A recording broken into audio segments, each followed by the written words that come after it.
Good morning, everybody, and welcome to the latest in the IMAP webinar series. This time a 2 webinar series focused on the technology drivers for a new advice world. What we've tried to do in this series is focus on today one aspect of technology, which is the integration of technology into the advice process. And then on Wednesday, to look at the use of technology in client reporting and engagement.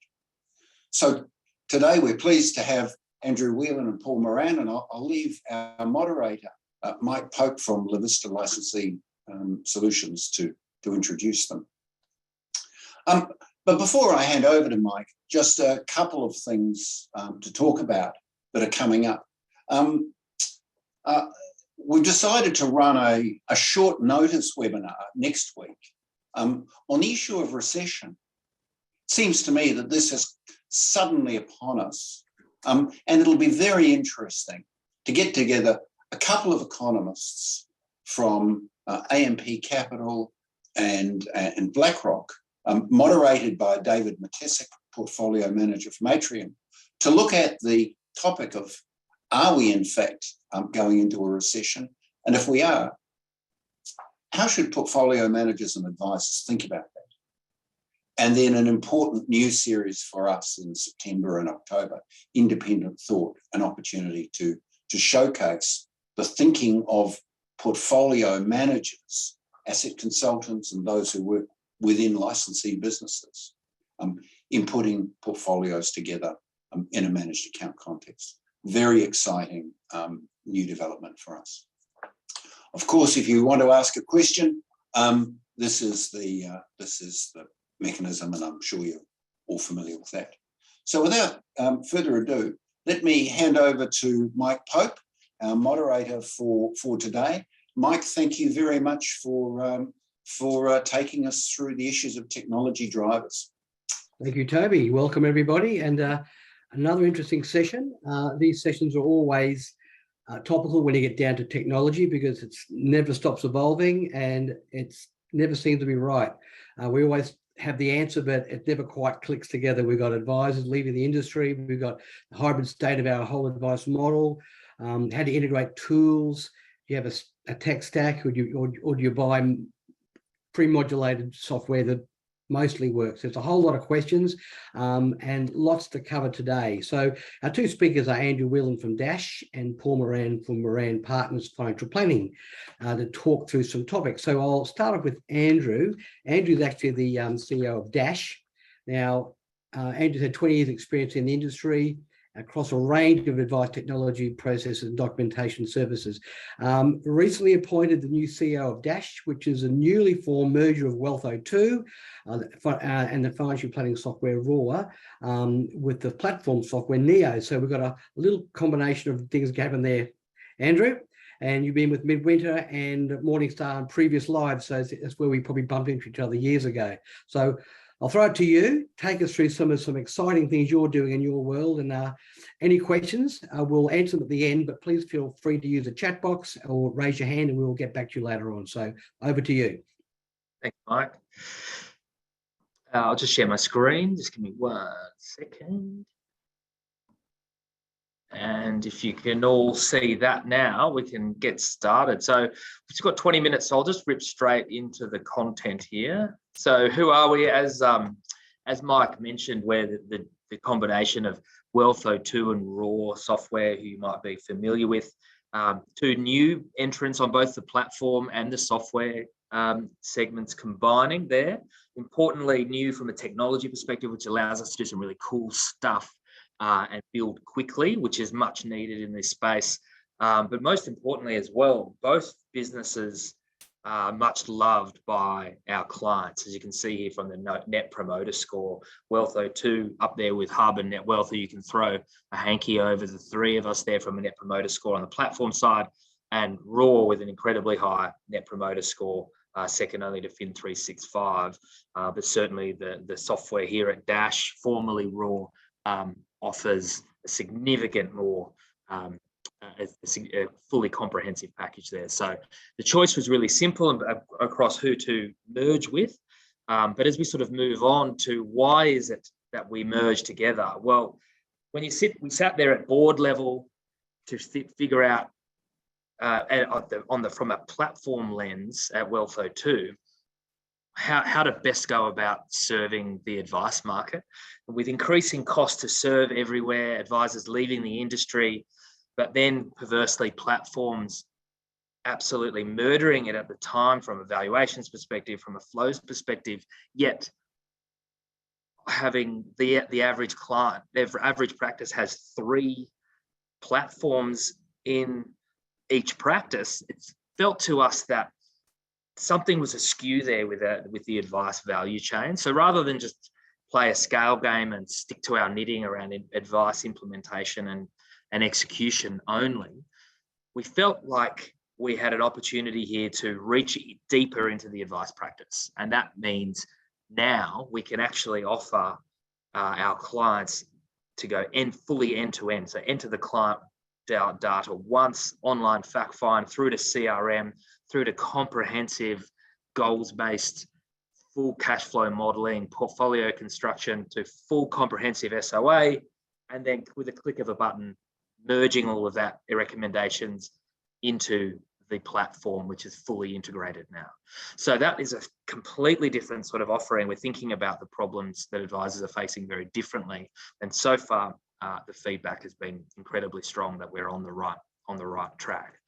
But today we're really focusing on the increasing costs that advisors are facing, and then by the very nature of business that their clients are facing. So if the average cost of providing comprehensive advice is going up, this paper that KPMG has put together actually puts a really fine lens on it, where they've actually assessed that the average cost of providing comprehensive advice is around $5,335 per client, yet the average cost charged out based on what clients are either willing to pay for or have capacity to pay for is around $3,500, which means it's significant loss, almost $2,000 per client in the red. The average advisor is, in terms of getting that client acquisition getting that client onboarded, which again provides a disincentive for the practice to grow and for the client to really, and that means the knock-on effects to clients' education and the advice they receive. Now, the frustratingly on the software side, frustratingly to me personally and to our team here, is the KPMG's assessment is we should be calling for red tape to be stripped from the troubled sector. Now, we support that, but given where the tech stack has been and where the lack of innovation that has occurred over the last decade, really, we think that sort of call, while correct, is not the most pragmatic or practical in the short term to provide advisors with an escape from this problem. And we think software and platforms need to take a leadership role in trying to take this down, because this is ultimately a technology problem. So Iris, one of our friends and integration partners in here in Dash, did a white paper recently, and there's a couple of really important stats here. One of them, a couple that I'll just call out, that says that even among some of their stronger users, it still takes them an average of their advisors still takes them an average of 14.6 hours to produce a complex statement of advice. That hasn't changed in the last 10 years. Then importantly, while they're doing that, they're using an average of 2 to 3 technology platforms to produce those advice documents. So that's separate to the average of 2.9 platforms in a business. So the average practice has got 6 different technology solutions providing different services in the generation of the end-to-end financial planning process.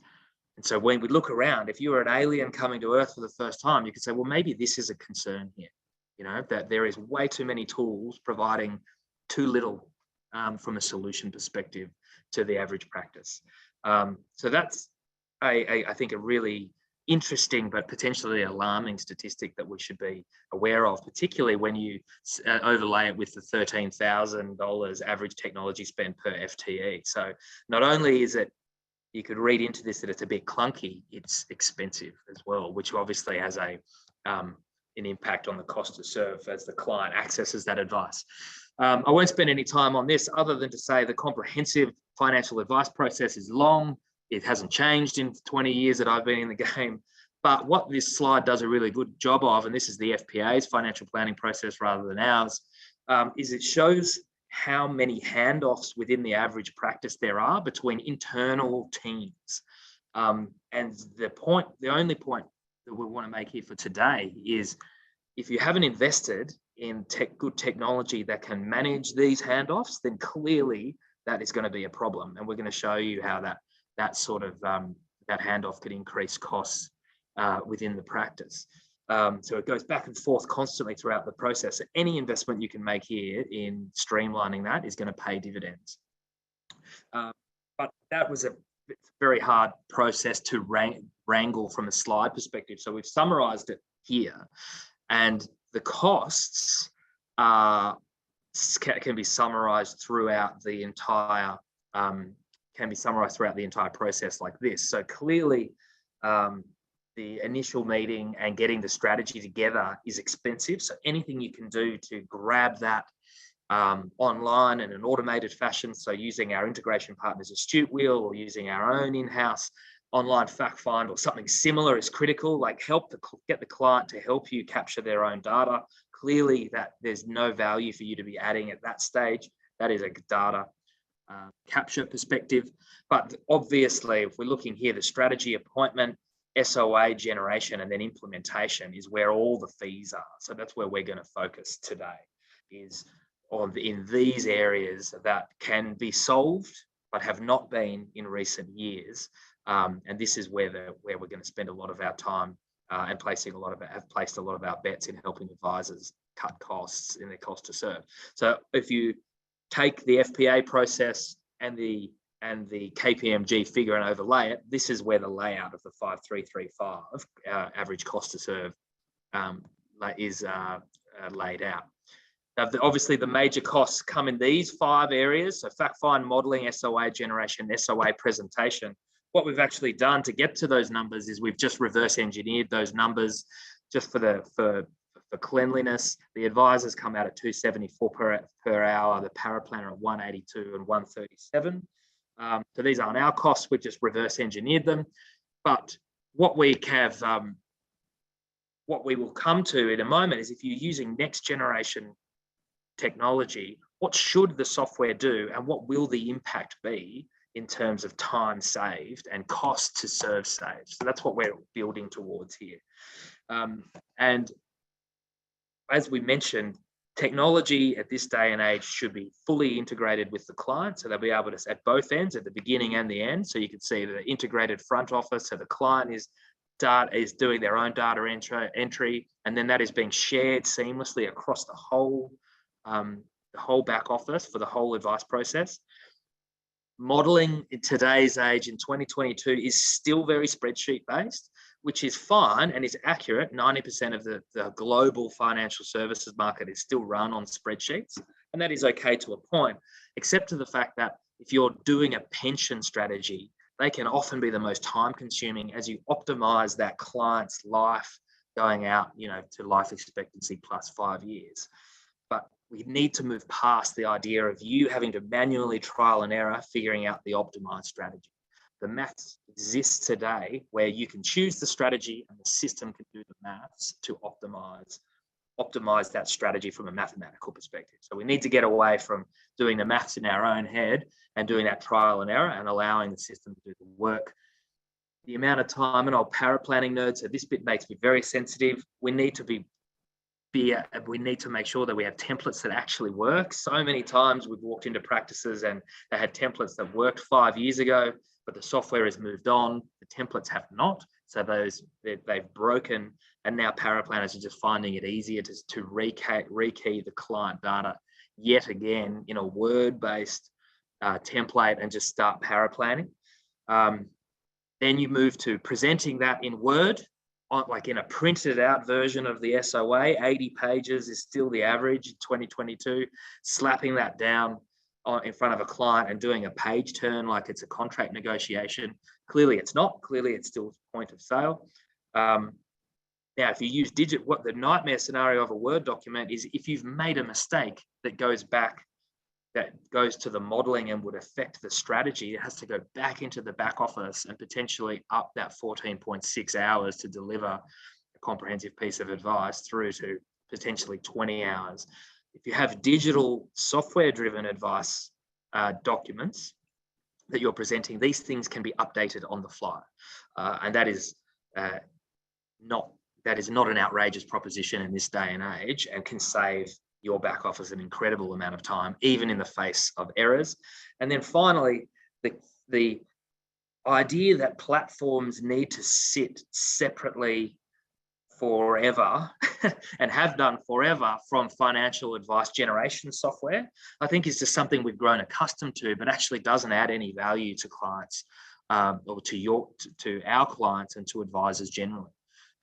So we believe that platform needs to be integrated, and the idea of swivel chairing between, an X-Plan and then a BT Panorama or a Colonial and rekeying that same information, but potentially the third or fourth time, we need to have no appetite for that anymore. And if we can actually get some quality results through the mix. And those quality results look like this. So clients that have the appetite for taking on new software are actually bringing their cost to serve down by almost half, because they're not rekeying, they're not spending time in the something like 17 hours, 14 hours in the paraplanning cycle. The software is doing the heavy lifting, templates are working. So and you're not having to rekey the same information 5 or 6 times throughout the process. So that obviously going to bring down risk, but brings down cost. So the right investment in the right places, and good software will manage integration partners for you. That right investment can really pay dividends from a cost to serve. So now, when we do this analysis, you can actually provide, you couldn't build a business of it, but you can actually provide that comprehensive new client advice with margin, which provides incentive to grow again, which means more Australians can get advice. And we're back in a world that certainly I'm more used to working in, where, put differently, certainly the demand for advice is going nowhere. So we can start helping more Australians again. So to be clear, this is sort of what we've done. We've moved it from 5,335 down to 298, and we've brought that margin back into the system. So from a hidden cost perspective, and we'll just move on pretty quickly here, that is really just the really obvious areas of having an integrated specialist software that is really investing in the back end as much as the front end can provide you. But there's some other hidden costs that advice practices that no one ever speaks about, and I'd like to explore here. The first is the fact that when we're in a service business or any consulting business, but every financial planning business that I've walked into is constrained from a growth or capacity perspective, in the fact that everybody tends to deliver advice from a one-to-one basis, even when that advice is quite simple. But naturally, as an advisor, we can only be in a one room at one time. So that creates a natural ceiling to the amount of clients we can see in any given week. Now, we have invested, as we mentioned, in digital statements of advice. They look like this, but also in AI-driven avatars, which you can see this nice young lady in the corner there. So what this will actually can allow you to do is either outsource the delivery of it, or you can record yourself, put it onto YouTube and to Vimeo potentially, and then you will, as the advisor, will appear in this box. So if you're doing an ROA or a market update or just a typical review, you can actually do this en masse and be presenting what you would like to do on a review or a rollover or a rebalance to the client, to 150 clients at one time.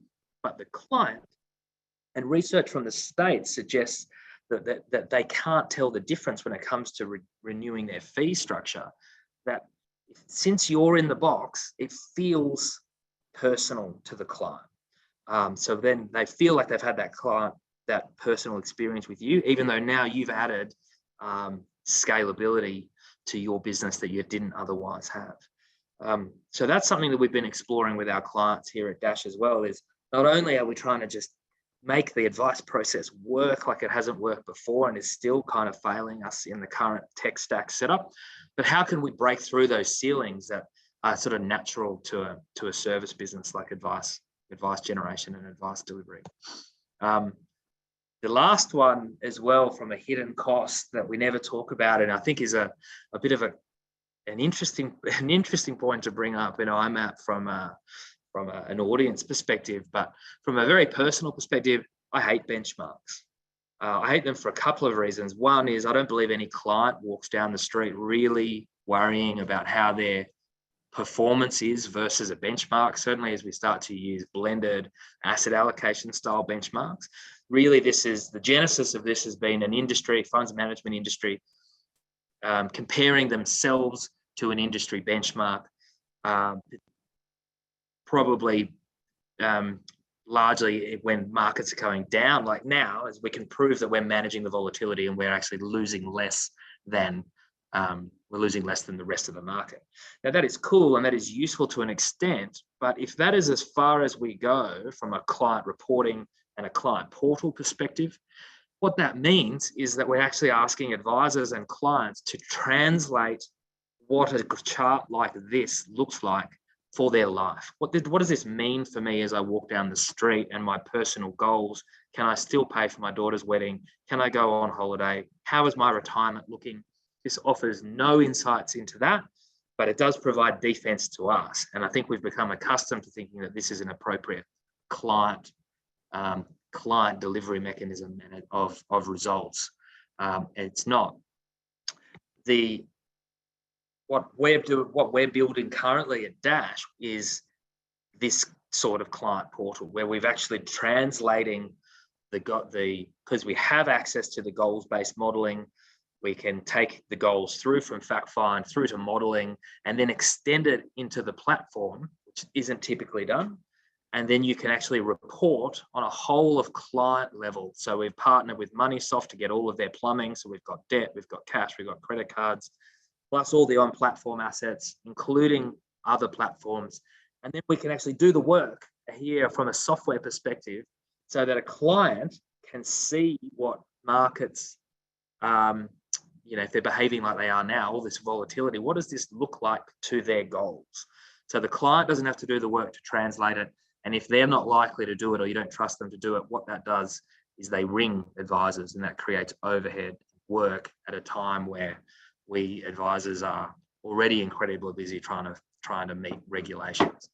So that's an interesting piece as well that we're exploring with our clients at the moment, is how much more can we deliver to clients routinely through technology so that it saves you overhead so you can take on more clients more profitably.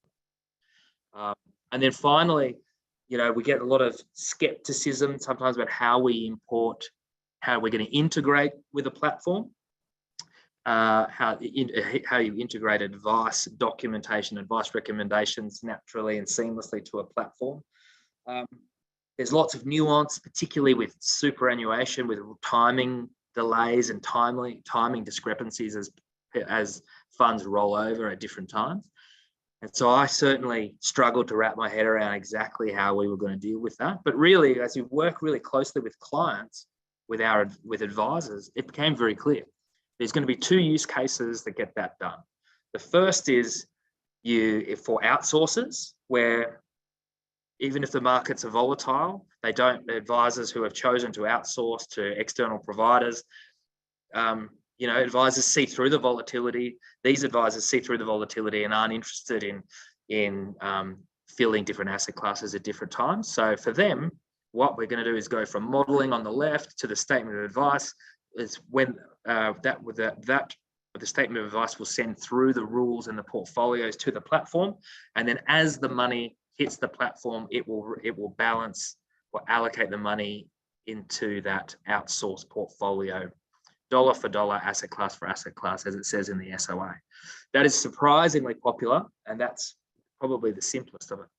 Then the second is going to be, you do your modeling, you do your SOA in the same way, but for advisors who want to sprinkle a little bit more salt and pepper onto their portfolio, get a little bit more involved, have a little bit more dexterity in their work with the portfolio, all we need to do in addition to that is give them an order pad that shows them what the system would have them do from a rules perspective, in terms of this is what your advice has suggested, but potentially now fill the different asset classes at different times, depending on what they're seeing in the marketplace. And so they might do defensive assets first and wait out till the next rollover comes over to fill out the more aggressive assets like stocks and international shares. So there's what was a very complex problem to solve. How do we integrate advice and platforms and then deal with all the market movements? As we've worked really closely with our piloted clients, has become very simple and has two key use cases. So, how does that play out with our clients? Well, then, everybody should approach new technology with some skepticism, but what is important is to learn from peers and from people who have taken the plunge, and to make sure that they're seeing the results that they expect. And this is just one of our clients. He's down in Caringbah, one advisor, 2 support staff, runs 125 mil, excuse me, across 250 clients on his own, and is wildly profitable and incredibly happy with his business. And this is what he says about what we've put him into. He uses both the platform and the advice software together. And the part that got me excited was this holy grail for advisors and for his practice in particular. So potentially not for everyone, but we think we're on the right path here. So with that in mind, I'll finish up my session there. We'll be there.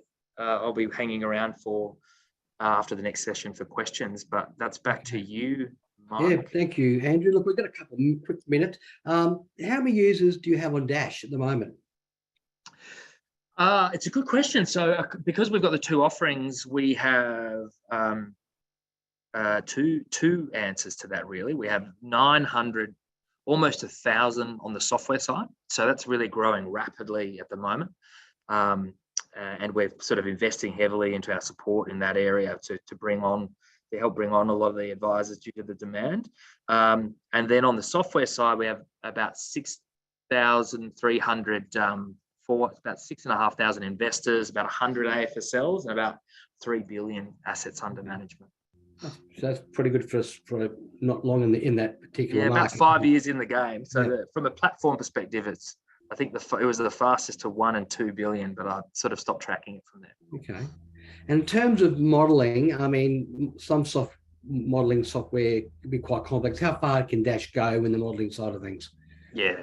So I'm a paraplanning nerd from way back, and I get suspicious when software looks good on the front end. And I assume, and maybe this is from experience, but I assume that there's not much under the hood when it looks pretty. And since our modeling software is called Archer, and it's actually being used by advisors and in front of their clients, and so that often led me to be suspicious. But the engine at the back, make no mistake, is a beast. So it can do full SMSF modeling at like multi-entity structuring, family trust streaming with tax benefits to beneficiaries. It's a beast. So I was pleasantly surprised when I looked under the hood there. It can handle 95% of what people are looking at. There. Awesome. Okay. I did have a quick question before we go. We'll answer the rest of those in a minute. But copies of slides, I think we're giving them at the end, or they are available, and your contact details will be available, I presume. Yep, of course. For me, register for all the other stuff, CPD points, etc. Yeah, no problem. Yep, we'll make everything available. Awesome. Thank you, Andrew. Well done. Appreciate it. Thanks, Mike. Catch you next time. Okay. Thank you. Rightio, Paul. Welcome, Paul Moran. Paul, okay, we're going to continue from what Andrew kind of did and dig a bit deeper. get into behavioural science, look at the fact find data, how things collect together. Now, your background, you're an SPSF specialist, been in the industry as an advisor since '95 and went independent as an advisor 2001. A lot of roles in regional, not regional, but in experience in management roles across the industry. And I see that you're a session lecturer at Victorian University. Going to squeeze that in as well. So that must be interesting on wealth, risk and risk management. But I see that you're an overachiever because you've got a Bachelor of Applied Science, Associate Diploma of Health Science, Diploma of Financial Planning, Master of Business Administration, Master of Taxation, Financial Planning. And just in your spare time, you're doing a professional doctorate in the areas of financial decision making. So let's hear what you have to say. It sounds like a lot of stuff there. Talk to us about how you're going to connect it all together. That's what we want to hear. Sure. Thanks, Mike. I'll share my screen in just a second, but and I have actually completed that doctorate, which is nice to get some free time back again, I guess. I'm here today wearing two hats. So I'm here as an advisor, but also as a CEO of iFactFind. And I'm going to talk from the perspective of an advisor and how we should be looking at the technology. So my behavioural finance degree studied the relationship between investor beliefs and rational behaviour. And I'm no surprise to anyone here, I guess, that I found that investment beliefs often lead to irrational behaviours, but you'd probably expect that. So I'm going to focus on, rather than focusing on iFactFind, I'm going to focus on the processes we can consider when adopting technology. So if I just get my screen sharing okay, that should look fine. I'm assuming everyone can see that screen now. Yep, Mike. Yep. Good. So we're going to take a four-part approach to this to see how we go. So the first thing we're going to cover, I guess we're going to cover four areas. The four areas are efficiency, effectiveness, quality, and competence as a concept with which to review any software we're going to consider. But before we start, let's stop and think about some of the issues regarding the adoption of new technology. So there's little question that we all want it. But what we want is never going to be 100% available, and we all have trouble compromising. There's two biases at play here. We've got the endowment effect, where we value what we already have more highly than what we don't have. And then we have the status quo bias, which even if the perfect technology did come along, we'd be still reticent to change because it would require a change from us. And sometimes the endowment effect is forced on us from using software that's almost impossible to get out of. You'll know what I'm talking about. And secondly, frankly, we can't be bothered trying to change. So I thought we might have first a little academic content to discover why we have trouble adopting technology. And we're going to start with a model that's been around for a long time, but it's been proven over and over again. It's called the diffusion of innovation model, which works when we consider how and when technology gets adopted. Now, for the purposes of financial advice and planning profession, we might see the specific channels mentioned here, including licensees or social networks, and also include organisations such as IMAP, but other industry bodies, professional associations, informal networks of advisors as well. So what's interesting is that within even small organisations, for technology to be adopted, there needs to be someone who will not only look at the technology, but will be able to implement that technology in a way that works for the firm. And we all think that we're pretty progressive, and it's one of the reasons we're on this session now. But if we know the last point, we all fall onto a spectrum that includes these five areas. So one of these five areas is where we sit. I'm sure we all want to think of ourselves in the first two categories, but we need to consider in practice what we've changed recently. Roger's identified, and this has been shown over and over again in more recent studies, that there's a sort of a standard bell-shaped distribution of these segments. That means that there's a very few real innovators, a few more early adopters. Mainly we fall into the early majority, some late majority adopters, and then a few laggards. In a totally unrelated sense, we're probably seeing this distribution through bookings for the FASEA exam. People who went early and then people who are going at the last minute. Now, I think there are the three distinct phases involved in technology adoption: the look, the trial, and the adoption. So looking at software is often just seeing an ad or a feed from something like LinkedIn, where our interest is piqued. So we click a link to see more. It's a pretty low level of commitment here because we need to allocate a very small amount of time to simply book a demonstration. Now, looking is different to trialing because it requires a bigger commitment of around perhaps 5 to 10 hours to properly use the software, attend some more training and involve others in the practice. often this person is not the decision maker, and so there needs to be some convincing of someone. So once a trial indicates that there's a real application for the software, decisions around the benefits and costs are made, and if it stacks up, then the technology might be adopted. So as an example, with iFactFind, we've seen a number of interested people attend a demonstration and register for a trial for the software, but don't actually get around to trying it. So it seems to us there's a lot more people who want to pretend to be in the first two categories, but also who don't apply the resources to actually make decisions. You know, it's kind of like, I'm too busy right now, it's end of financial year, someone's away on leave, the dog ate my SOA, I've got a sore tummy. You know, you get the picture. Any kind of excuse to avoid looking at technology adoption. The second model we're going to consider is called a TOE model, or Technology, Organisation and Environment Model. This looks at decision making in three contexts. The technology context considers the firm's existing technologies, what infrastructure the firm has, and available technologies that are relevant to the firm. Now, we all see a myriad of technologies available, perhaps too many. We also know that the term tech stack has become part of the financial planning vernacular. So the organisational context describes the size, scope and management of the firm. And we know most firms in Australia are actually 1 to 3 man shops. And while this is slowly changing, it makes it difficult to allocate the time and resources.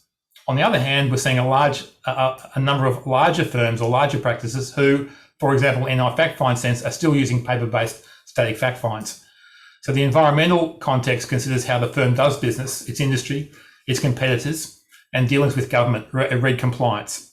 We all know the compliance burden, and this often retards innovation, ironically, as technology can dramatically improve client outcomes.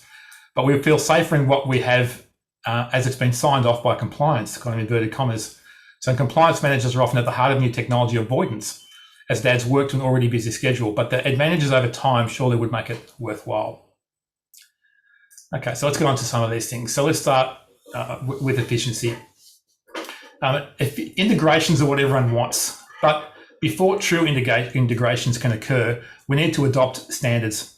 A quick example of this is what we need to do to ensure an integration with something like Xplan. Now, Xplan allows customization of fields at a site level. And so this means that we need to remap every single site that uses our software. There's certainly no standard set of field names across different software, and this is a problem. So a little example of that in practical terms is if for integration purposes, if Xplan's API says that as far as title, Mr. is number 1 and Mrs. is number 2, but the site has gone and modified that, so they've made Dr. number 1, Professor number 2, Mr. number 3, Mrs. number 4, then the integration will fail, and that has to be remapped on a session-by-session basis, on a site-by-site basis. The source of truth should be where the majority of client data sits, and not spread across 3 or 4 different systems, as Andrew mentioned earlier. And finally, providing clients with too much information or opportunity, for example, to do their own modelling becomes a little like having a hospital website recommend Google before you come in. So understanding what clients should do and shouldn't be part of is a really important part of the efficiency. Now, effectiveness is different to efficiency in that this is about a better outcome for both the client and the practice. In the case of iFactFind, we set out to be able to gather intimate level details about the client over an extended period of time, not just the minimum data required for an SOA, but enough to become a trusted advisor over time. We know that clients' information reveals itself, sometimes over years, and yet most current client fact finds are completed typically once at the very start of the relationship, most likely even before any real trust has been established. If we continue to use paper-based or static fact finds, we have to add this future revealed information into one of sometimes hundreds of file notes we finish up with, and that makes the details almost impossible to retrieve. So the question of does this save time needs to be amended to does this save time and produce a better outcome for me and my clients.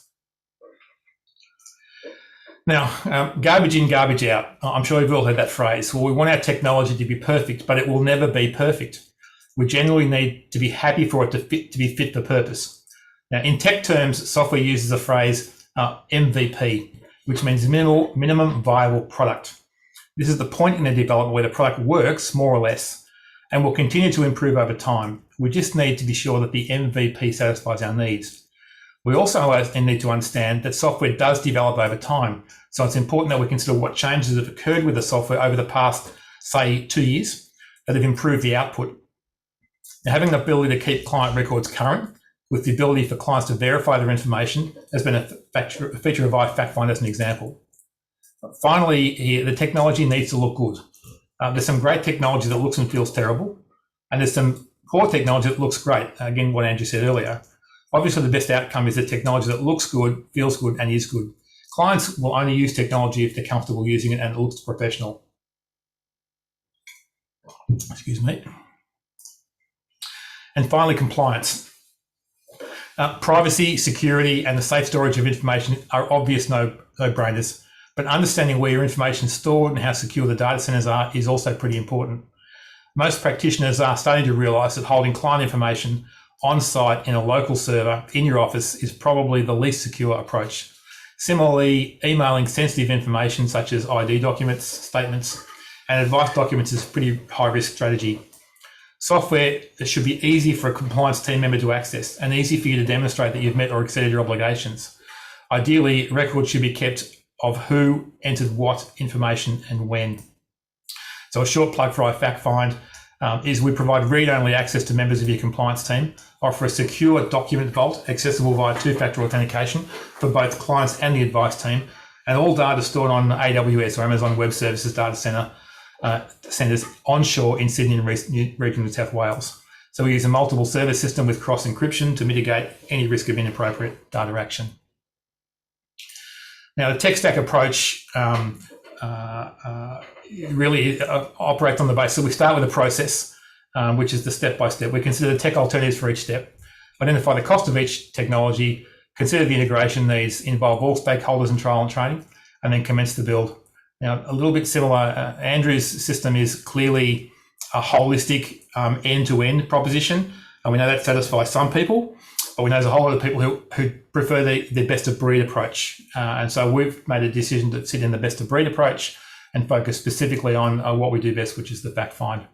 So the tech stack approach, kind of as an example of a business workflow, again, is to look at, and all practices are slightly different, but most of them will cover these steps.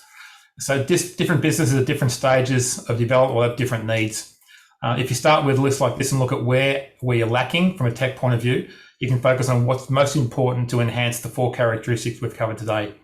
So you can go down the all-encompassing software path or choose a best of breed. That's your choice.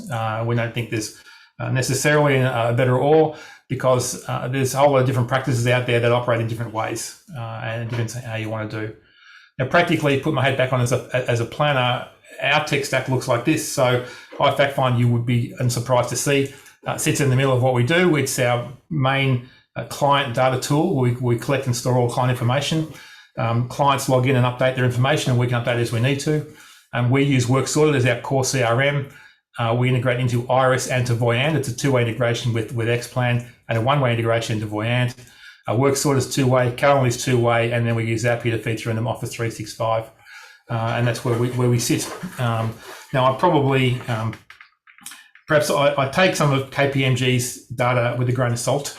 I'm always cautious about who's producing data and what they're saying. So the idea of a financial plan, a comprehensive client costing $5,500 a year and losing $2,000 per client is a bit nonsensical to me. But I understand it. We want efficiency, we want effectiveness, we want quality, and we want compliance. And so trying to find the main functionality that we want to use is, to me, the key point of the software that we use. Now, we decided at iFactFind to build our own. At the time, 4 years ago, there wasn't an effective genuinely digital two-way fact find available on the market. We felt that was the gap in the market. We still think it is, to be perfectly honest. And so we focused on being the best fact find that we can. It's a comprehensive fact find. It's not geared towards simple advice. It's not geared towards robo advice. It's specifically targeting holistic financial planners who want to provide detailed and comprehensive advice to their clients, with a recognition that advice evolves over time and client data evolves over time. So to summarise, we have to be open-minded for technology to be adopted. It's all here. We're surrounded by technology. Now, professions that have successfully adopted technology to help them with these 4 areas we've discussed today, such as accounting and GPs, for example, have done so by adapting their work practices to the software and not expecting the software to adapt to the work practices. Software such as Xero allows moderate customization of the invoices, but the core software is what you get. Of course, it can't be too different to the work practice that we operate, but expecting software to be exactly as you operate now is not going to end in you adopting very much new technology. We simply can't be too precious about what we already do. Remember that studies that ask drivers about their level of competence on a 1 to 100 scale, the average score is around 100. Of course, it should be 50. So we all think that what we're doing is the very best thing. So it's similar in financial planning and advice, including me, that we all think that what we do is exactly right. So developing technology, it is way more costly, difficult and time consuming than most people think. Certainly when we started iFactFind, because there wasn't this real digital fact find, we weren't trying to reinvent the wheel, but it still cost us around 20 times what we originally budgeted for. So it's not as simple as just pushing a few buttons and getting some software out. It's a comprehensive and complex issue. And that's it for me. So there's our website if you want to have a look at us. I'll stop sharing now. Back to you, Mike. Okay, that's great. Wow, that was pretty quick, but a lot of information there. Well, I have a question, and you probably covered it. I might have missed it, but in the remuneration side, like picking up information from the banks for the advisor fees, what are you using there in your system? So we use work sorted. So we work sorted as a revenue structure. So it's a revenue management as well as a CRM. Okay. Feeds through into the annual advice engagements as well. Because there's not many players apart from Compay, RevX, Work Sorted. There's not a heap of those providers in the marketplace, but that's something that does cost a business a lot of money to run as well. So something it's interesting that hasn't grown much. Right out. I've got a few questions here. I might get Andrew back on as well. Andrew, if you're there, you want to come back on because we've got a few questions that came from Andrews. If he's not there, I might go through these anyway. One of them was Dash integrated with Mercury, the Mercury mortgage broker system CRM. Wonder if we can integrate that with that as well. I guess another question I had was the API software, the API processes over the last few years. How has that improved? I mean, obviously it must be getting better than it was, or is that still a struggle? It's still, for Andrew, it's still a struggle. And a struggle. Different software has different levels of APIs, and not all of them are open APIs. So I know for example, in fact-find sense, I'll use Iris. I won't try to pick on them too much, but Iris have a closed API of around about 440 data points. So iFactFind has around about 4,500 data points, but we can only integrate with those 440 because that's all that's available. Right. And even then, Xplan doesn't integrate with Xplan for an API because they've allowed customization at the site level, like I mentioned. So we have to remap every single site to make it work. Yeah. Right.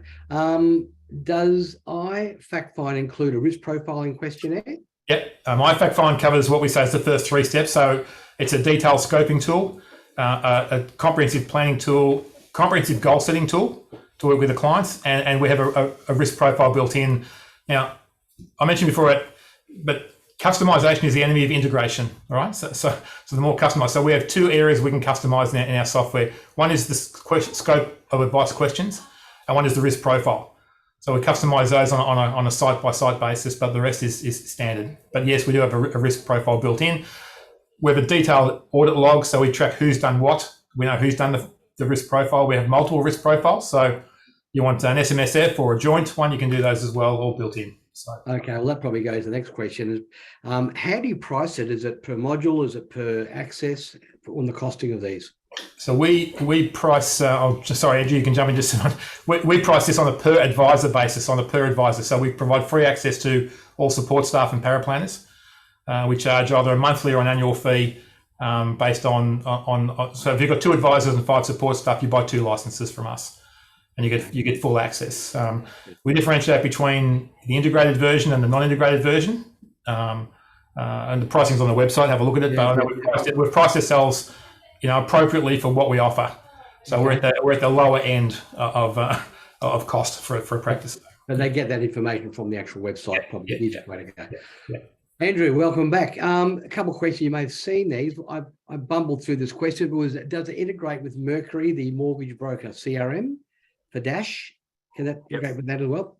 It doesn't at the moment, but we have this concept of an advice marketplace. So we have about 24 integrations at the moment. So you can run through the whole thing and barely use anything that we've built if you choose to, but we will manage all the integrations for you. So we don't today, but if that's critical to someone, then we can look at it. If they've got APIs on the other side, it certainly makes it easier. Cool. And the integration, does it work? Does it replace Advisor Logic and Iris, or do you just? It can. So with Iris is an interesting one. So, because we've got everything from end to end, you don't have to chew off. If you had to replace all of it at the same time, you would never get anything done, right? Like that would be your job for 6 months, is replacing things. So what you can do is chew off what is causing you the biggest problems at the moment. And so what, from an Iris perspective, you could keep the Iris Xplan CRM and then that's your source of truth. If you've sort of configured that up and then use some more Dash stuff, you can use Astute Wheel at the beginning. You can really pick and choose your own stack. And likewise, if you don't like our modeling and you're used to Xtools Plus, you can plug that in and then run through everything else. So it can replace it, or you can sort of keep it, or you can enhance it. It's really like similar to what Paul was saying. It just depends on your business and your needs and what your appetite is and capacity is to chew things off from a replacement perspective. So. Well, it certainly provides a lot of flexibility, and I know in my role looking after self-managed licenses and running that part of the business, that's what people are looking for. They want more control. They want to be able to use what they want to use and buy what and like what they're using, rather than forced to use perhaps an institutional model or a bundled product. So that is the way the market seems to be moving. So it's interesting 100%. How this does evolve. All right, gentlemen. Before we wind up, I hand back to Toby. Any last words, Paul, from you? Or you're right. No, look, I just think the great challenge is having people allocate the time to properly evaluate with the view of implementing, not just to have a look because it's there, but to identify what my needs are and then go and seek out the software that can help me with it, rather than just being a little bit, and I'm not trying to but a bit flippant about the software. By this looks good, this looks good, this looks good. I need to work out what my needs are. And is there a gap in our system? The gap we found was paper-based fact finds. Still, more than 85% of advisors use paper-based fact finds, and that was what we wanted to change. So we focus on that for us. So, yep. I see it. Still see that. And Andrew from Dash, how are you going there? Nothing else to add, or you're right? Oh, nothing else to add. Saw there was a comment in there with an advisor was said that a lot of clients like benchmarks as well. So just wanted to make the comment, that's fine. Benchmarks are easy. We've been doing it for 20 years and we would retain that. But I think just adherence to them sort of religiously and exclusively is potentially causing advisors and some of our advisors extra costs there. So just wanted to sort of touch on that. And ironically, in Wednesday's session, we will be spending a little bit of time talking about the sort of comparisons between the use of benchmarks and the creation of benchmarks and the other approach which Andrew touched on, which is this ability to say to a client, how are you going relative to your goals? Right. So part of the advice process, of course, is to try and use sort of benchmarks and the markets that they represent as a way of helping clients understand how those goals might be achieved. So we'll be trying to stitch draw that up some then. threads together. Well, I'll come on Wednesday. Maybe it'll help me crystallize some stuff too. It's an area that I'm doing a little bit of work on for later in the year. So look, Paul, one of the things I took out of today's conversation was your very personal experience of the first rule of project management: takes longer, costs more. 20 times more is perhaps a lesson to us all. So Mike, thank you very much for your role in hosting today. Andrew and Paul, thank you for your time and what I found was a very interesting session. So let me just talk a little about Wednesday. So reporting and client engagement with Martin and Robert Birmingham from FE Fund Info. As we touch on some of the points that came out of today, which is those things that speak to client engagement and the way in which an advisor can do something which is really quite hard, which is to make tangible their value to retail investors. And we'll be spending a bit of time on reporting and the ways in which value can be made tangible. And then, as I said before, our sort of short notice webinar on are we going into recession? Is the US in recession already? Are we heading that way? What are the things that will protect us from recession? And more to the point, I guess, how should portfolio managers and advisors talk to clients about what will be for many of them a really significant life event if in fact we are heading to recession. And then independent thought in September and October. In September, we'll be focused on the way in which portfolio managers think about asset classes in the context of portfolio construction. And then we'll be taking a different approach in Melbourne, when we'll talk about the way in which portfolio managers approach the themes that are driving portfolio construction. So Mike, thanks very much for your time. Pleasure. Andrew and Paul, thank you for yours. And we'll look forward to those of you who are on the screen today joining us on Wednesday. Thanks very much. Thank you all. Thanks, Bye now. guys.